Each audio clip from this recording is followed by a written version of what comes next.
d'avance? Non? Alors, tout le monde, vous êtes au courant de la pièce de théâtre qui s'est déroulée. Les autres qui ne jouent pas dedans, vous la connaissiez. On est d'accord? Parfait. Alors, Gaëlle Vékéman, elle est pédiatre. Je ne suis pas certaine qu'on entend bien Hugo. D'accord, merci. Alors, docteur Vékéman, on est content, vous êtes pédiatre. Oui. Je lisais dans toutes les belles notes biographiques qui vous concernent que vous aviez fait compléter votre formation à l'hôpital Sainte-Justine. Vous avez dû voir beaucoup de choses pendant ces années-là, oui, j'imagine. Elle était aussi à l'émission de Radio-Canada, Les Docteurs. Ça n'existe plus, cette émission? Non, ça fait maintenant, je pense que ça s'est arrêté en 2014. Il y a eu des reprises, mais très honnêtement, je les regarde pas. Ça devrait revenir quand même, cette émission-là. Alors, on est content de vous avoir avec nous. Elle est accompagnée de Denise Boulet, qui est avocate et qui a longtemps participé, évidemment, à notre salon Visée Droit. Elle a été présidente du comité des consultations juridiques qui sont là-bas pendant 10 années. Alors là, elle devrait revenir dans un autre comité du salon Visée Droit parce qu'elle s'ennuie, je pense. Oui, je m'ennuie du salon. Alors, j'espère qu'on va m'embaucher. On va t'embaucher, c'est sûr. Alors, elle travaille au cabinet de Boulet-Blaquière et elle se spécialise, si on peut le dire comme ça, en droit médical. Elle fait beaucoup de droit médical. Oui. Alors donc, ça fait d'elle quelqu'un de spécialisé pour nous parler de vaccination. Alors, Linda, est-ce que tu veux lancer la discussion? Oui, mon Dieu, je sors. Par rapport à ce qu'on vient de voir, moi, je voulais savoir, mais juste comme ça, en levant votre main, est-ce que, à votre connaissance, vous avez été vacciné? Vous qui êtes ici aujourd'hui, est-ce que vous avez déjà reçu ça, des vaccins? Oui? Vous avez été vacciné? Non? Il y en a qui disent non. Monsieur Dussault, est-ce que vous avez été vacciné? Oui. D'accord, sinon vous sortez d'ici. Alors, moi, j'aimerais savoir vos impressions, docteur Vékéman, suite à ce qu'on a vu. Moi, je me demandais, est-ce qu'on a l'obligation de se faire vacciner? Comme disait le jeune, je dois me faire vacciner. Sa mère dit, ben non, moi, j'ai lu des choses, c'est dangereux et tout. Premièrement, est-ce qu'on a l'obligation de se faire vacciner? Au Québec, on n'a pas l'obligation de se faire vacciner. On est aucunement obligé de procéder à la vaccination. Évidemment, c'est fortement suggéré parce qu'on sait que les vaccins protègent contre certaines maladies, dont la rougeole, qui peut avoir des conséquences absolument désastreuses. Si on prend, par exemple, la rougeole, parce qu'on en a parlé tout de suite, la rougeole, c'est une maladie qui peut vraiment se présenter de façon... ça peut ressembler vraiment à un gros rhume. L'enfant peut se présenter avec de la fièvre, de la toux, puis après ça, quelques jours plus tard, avoir vraiment l'éruption rouge, l'éruption cutanée, donc il va y avoir des plaques rouges qui vont apparaître, mais c'est surtout les complications de la rougeole, il peut y avoir des otites, des pneumonies, mais le plus dangereux, c'est que chez un enfant sur 1000, il peut vraiment avoir des conséquences neurologiques graves, dont l'encéphalite, qui peut avoir, on peut perdre l'audition complètement, puis on peut même avoir un retard mental et même le décès. Alors, c'est sûr que quand on compare une conséquence grave d'un vaccin, le vaccin de la rougeole, c'est 1 sur 1 million, tandis que 1 sur 1000, on va avoir une encéphalite avec des séquelles neurologiques graves. Si on compare les deux, c'est sûr que c'est plus avantageux de se faire vacciner. Évidemment. Et Denise, de votre côté, juridiquement, au niveau de la loi, est-ce qu'il y a quelque chose qui existe, qui encadre l'espèce de santé de tout le monde dans la province de Québec? Oui, effectivement, le directeur de la santé publique est en fonction en vertu de la loi sur la santé publique. Il a différents pouvoirs. Justement, l'objectif, c'est d'éradiquer ce genre de maladies, d'infections, de maladies contagieuses. Alors, il a le pouvoir de prendre des mesures pour empêcher la contagion. Alors, bien sûr, il ne peut pas forcer la vaccination. Pour un enfant de moins de 14 ans, c'est le parent qui décide et on ne peut pas critiquer ou même forcer. Pour un enfant de plus de 14 ans, il peut choisir de se faire vacciner. Mais quand l'enfant n'est pas vacciné et il se présente à l'école, là, il représente un risque pour la collectivité parce que s'il attrape la rougeole, il va dans la collectivité, il va la propager. Alors donc, le directeur de la santé publique peut prendre des mesures et les écoles ont des gros cartables avec toutes les directives et c'est pour ça qu'on peut exclure un enfant non vacciné. D'accord. Monsieur Dussault, est-ce que vous l'avez, le cartable? C'est un infirmier qui a ça.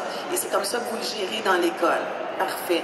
Quand vous disiez, Denise, les 14 ans et plus, ça veut dire quoi? C'est un enfant de 14 ans? L'enfant de 14 ans et moins ne peut pas consentir ni refuser ses soins. C'est le parent qui consent et refuse les soins, dont la vaccination à sa place. Mais à compter de l'âge de 14 ans, non seulement l'enfant consent seul, mais il bénéficie de la confidentialité des dossiers et du secret professionnel, de sorte qu'il peut se présenter à un CLSC auprès de son médecin, demander un soin quel qu'il soit, incluant la vaccination, sans que les parents soient informés de ça. Alors, mon médecin pourrait le dire aux parents. Pardon? Le médecin n'a pas à le dire aux parents. Non, il ne peut pas le dire. Non seulement il n'a pas le devoir de le faire, mais il a l'obligation de ne pas le faire. D'accord, je comprends.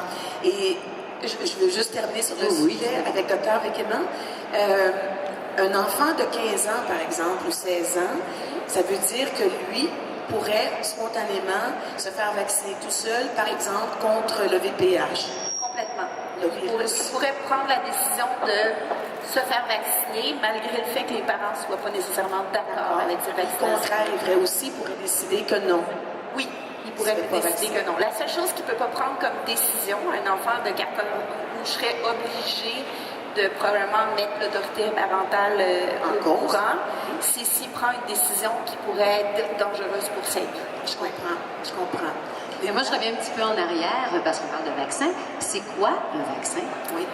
Un vaccin, c'est comme si vous aviez c'est comme si vous connaissiez un petit peu l'adversaire avant même de l'avoir rencontré. En fait, un vaccin, c'est fait de parties. Bon, la rougeole, par exemple, c'est un virus vivant atténué qu'on met avec un adjuvant, qu'on injecte, et à ce moment-là, notre système immunitaire peut se préparer d'avance.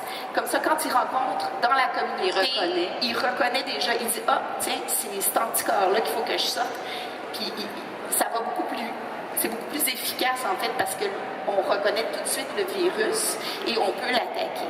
Le problème, c'est qu'il y a certains enfants qui ne peuvent pas recevoir certains vaccins, la rougeole entre autres, parce que quand c'est un vaccin fait de virus atténué comme ça, les enfants qui ont un déficit immunitaire, par exemple, ne peuvent pas recevoir ce vaccin-là parce qu'ils ne sont pas capables à ce moment-là ils ne le reçoivent pas bien, il peut y avoir des complications. Okay. Donc, c'est d'autant plus important pour la communauté de se faire vacciner parce que, mettons que Fiston, lui, attrape la rougeole, puis là, il va voir son ami puis oui, il y a un déficit immunitaire, il n'a pas pu recevoir le vaccin, puis lui, il attrape la rougeole à son tour. Ça peut être catastrophique pour Pee-Wee. Un peu comme ce qu'on fait quand on a des grands-parents ou des personnes âgées, un père, une mère, qu'on sait que leur système immunitaire est peut-être affaibli ou qui ont des problèmes pulmonaires, de dire on va se faire vacciner contre la grippe. Exactement. Comme ça, quand on va rendre visite à grand-maman, grand-papa, on les protège eux avant toute chose. On se protège soi, mais on les aide. On les protège aussi. On les aide. C'est ça. Denise, je reviens à vous. À l'école, j'imagine qu'il y a des sessions spéciales, M. Dussault, quand on vaccine, on fait ça à l'école, une vaccination. Et là, les parents reçoivent un document, j'imagine. Oui. Ils doivent dire quoi dans ce document-là? Alors, la vaccination est prise en charge par le CLSC qui vient donner des services dans la communauté, dont à l'école. Et donc, ils vont tenir des formulaires. Donc, on va demander aux parents de remplir le formulaire, particulièrement est-ce qu'ils acceptent ou le refusent la vaccination. Et en cas dans les deux cas, on va garder le formulaire dans un dossier sous clé qui est géré par le CLSC. Alors même si physiquement le dossier se retrouve à l'école dans une filière barrée, parce que c'est plus facile pour le CLSC qui vient à l'école, mais c'est un dossier médical, donc protégé par les règles de la confidentialité, et donc nul n'y a accès. Et c'est ainsi qu'on va assurer un suivi. Donc avec le formulaire, les enfants dont les parents ont décidé de ne pas les faire vacciner, ils vont être exclus du groupe jusqu'à ce que la période de vaccination soit terminée. Oui. Et le carnet de vaccination, lui, c'est pas un outil qui est confidentiel, ça? Il l'est parce que c'est un document médical, oui, mais on a besoin de l'exhiber à tout de gens, donc dans des contextes comme celui-là. Alors évidemment, le parent qui exhibe le carnet de vaccination renonce à la confidentialité du document, mais ça ne rend pas le document accessible au public ou à d'autres personnes non autorisées. C'est ça, et ça sert à valider après, à savoir si un enfant se présente malade, bien, je peux exclure, par exemple, la rougeole parce qu'il y a eu un vaccin. Oui, parce que le vaccin de la rougeole particulièrement, il va être efficace à 98-99%. Donc, c'est un vaccin très efficace. OK. Par curiosité, quand on a 14 ans dans notre carnet de vaccination, on en a reçu à peu près combien des piqûres? En fait, le gros de la vaccination se fait chez le tout petit. Je dirais qu'entre 2 mois et 18 mois, c'est là que ça se passe. Oui, parce que 2 mois, 4 mois, 6 mois. Et après ça, ils en ont un petit peu moins. D'ailleurs, nos grands, ils ne doivent pas se faire vacciner souvent. Ils ont eu un vaccin en secondaire. En quatrième année pour les filles. Oui. Les garçons maintenant, je crois. Les garçons maintenant, oui. Maintenant, à partir de... En fait, ça a commencé l'année passée. Exact. Les vaccins, les garçons reçoivent aussi le vaccin contre le VIH. Oui. Alors, c'est bon, ça. Est-ce que vous avez des questions? Oui, avez-vous des questions? Vous invitez? Hein? Vous êtes tranquille ce matin? Non? Mais moi, j'en ai une. On entend souvent dire, oui, mais moi, je m'alimente bien, je prends de l'homéopathie, je fais du sport, je m'occupe de moi. Je n'ai pas besoin de me faire vacciner. Est-ce que c'est vrai? Est-ce que si on prend soin de soi, on s'alimente bien, puis tout ça? Mais c'est sûr que ça met les chances de notre côté de bien se défendre. Mais ça ne veut pas dire qu'on a bâti nos anticorps contre un virus qui peut causer des dommages, contre une bactérie. Là, on parle de la rougeole, mais il y a la méningite, il y a toutes sortes de maladies, la coqueluche chez le tout petit qui peut faire en sorte que les tout petits bébés peuvent faire des arrêts respiratoires. Il y en a toutes sortes de maladies comme ça, puis c'est pas parce qu'il est bien nourri qui attrape rien.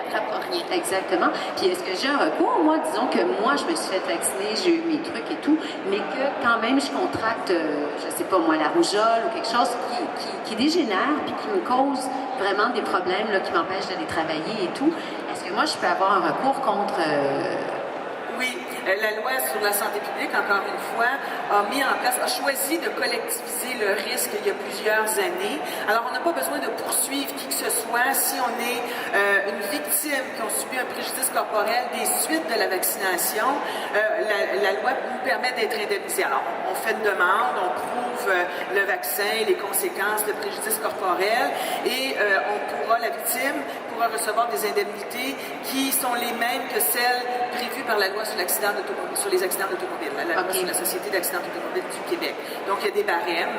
Pour chaque type de préjudice, il y a un montant qui peut être accordé. Donc, ça a libéré les tribunaux de recours civil.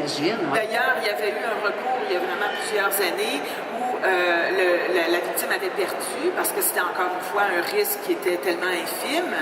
Mais maintenant, on a choisi d'indemniser les victimes automatiquement, un peu comme un no-fault en accident de la route. On a une question ici. Tu veux te lever? C'est par rapport au coût des vaccins. Est-ce que c'est tout couvert par la RAMQ ou c'est seulement une certaine variété? La plupart des vaccins sont couverts par la Régie de l'assurance maladie du Québec. Il n'y en a que quelques-uns que tu dois payer. Par exemple, si toi, tu décides de voyager en Asie, tout ça, il y a certains vaccins que tu dois défrayer, la fièvre jaune, des vaccins un petit peu plus rares. Mais ceux qui sont au calendrier vaccinal sont tous payés par la Régie de l'assurance maladie du Québec. J'ai une question. Oh, excusez, je m'approche trop de la salle. J'ai une question ici. Oui. Est-ce que, si je comprends bien, il n'y a aucune loi qui dit que tu dois faire ton vaccin? Actuellement, c'est le cas. Actuellement, il y a même, tu sais, il y a eu des éclosions de méningite il y a quelques années, là, tout ça, où on disait allez vous faire vacciner, ou encore plus récemment, là, la grippe H1N1, là, vous en avez probablement tous entendu parler. Il n'y a personne qui pouvait te tordre le bras pour aller te faire vacciner. Donc, il n'y a pas de loi qui t'oblige. Et même, ça va, si je peux me permettre d'ajouter, ça va aussi loin que ce que la loi prévoit, en fait, c'est que la personne humaine est inviolable et nul ne peut lui porter atteinte sans son consentement libre et éclairé. Alors, ça va pour la vaccination, mais toute forme d'intervention, on ne peut pas forcer quelqu'un à être soigné, traité, avoir un vaccin, une prise de sang. C'est la personne qui décide, et à moins de 14 ans, c'est son parent.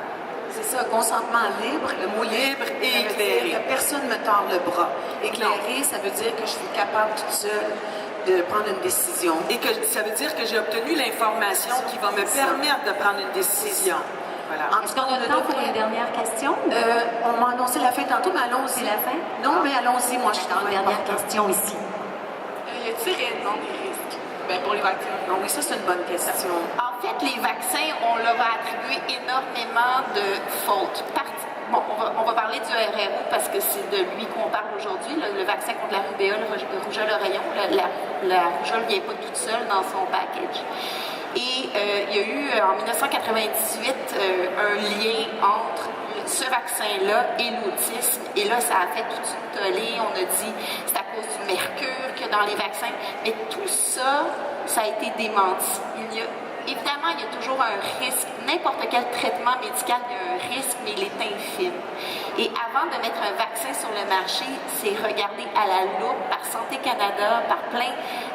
On ne dit pas, il y a la pas pire, ils sont très, très, très, très surveillés. Alors, tous ces risques-là qui ont été, d'ailleurs, dans votre petit sketch, vous disiez, on va voir sur l'Internet. C'est sûr qu'il y a beaucoup d'informations comme ça qui circulent et qui sont fausses, mais quand on regarde sur des sites comme celui de Santé Canada, par exemple, c'est vraiment, on vous donne les risques. Le risque, c'est d'avoir un peu mal au bras, c'est d'avoir un peu de fièvre. Ça, c'est les risques les plus fréquents. Mais sinon, après ça, les gros risques, je te parle de 1 sur 1 million, justement, pour des séquelles neurologiques avec le vaccin du rubéole, contre la rubéole rougeole oreillon. C'est d'ailleurs, si je puis conclure, c'est d'ailleurs en raison de ce risque qui est quand même infime que l'État prend en charge les victimes. Donc, ça existe. Mais dans la balance, l'État a choisi, en fait, on a choisi comme société de gérer ce petit risque-là au bénéfice de la collectivité vaccinée. Moi, j'ai beaucoup appris avec vous deux. Vraiment beaucoup appris. Je vais garder vos deux noms au cas où il arrive quelque chose à mes deux petites filles. Hein? Vous appelez. Et vous, est-ce que vous avez appris des choses aujourd'hui? Hein? C'est intéressant d'avoir les deux volets. Alors, je vous demanderai de les applaudir chaleureusement. Vos invités, merci. Merci beaucoup. Vous êtes gentils. Alors, on poursuit tout de suite avec la deuxième capsule dans le même sens, c'est-à-dire une petite capsule qui est sur les droits aux cyclistes. En fait, c'est le partage de la route. Partage de la route. Et n'est-ce pas, Julie, entre les cyclistes et les autos, et on pourrait ajouter les piétons. Qui a priorité. Les petits chats, tout le monde.